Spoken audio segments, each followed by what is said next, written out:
guys, nilipat na natin ang ating labanos. Ayan. Meron siyang date. Ayan.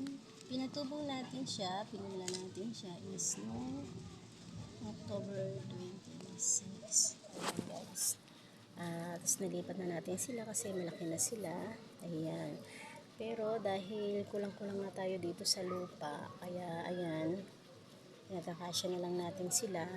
Ito nasa sako naman, medyo mataas naman siya, kaya ang ginawa natin, nilagyan na lang natin siya sa mga gilid, pero inano na lang natin siya, hindi na lang natin siya tinama dito. Yan, kasi kung oras na maglaman siya, walang abala. Kaya, ayan, lagyan na lang natin siya dyan. Ayan.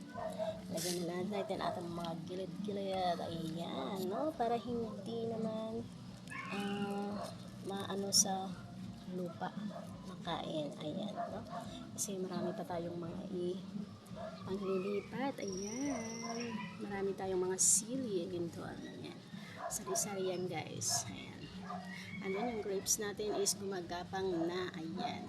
No, tapos yung ating lansones is ayan, mga nilipat ko sa mga medyo malalaki. Ayan, nasa itim. Ayan, lansones yan. Ayan, mga kalilipat ko lang ngayon yan, kaya mamaya i-didiligin ko. Ayan, no? Ayan, may papaya rin tayo. Ayan.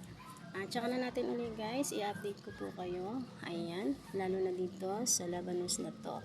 Titingnan natin kung talagang makakapag-harvest tayo nito at kung ilang buwan. Ayan. Thank you.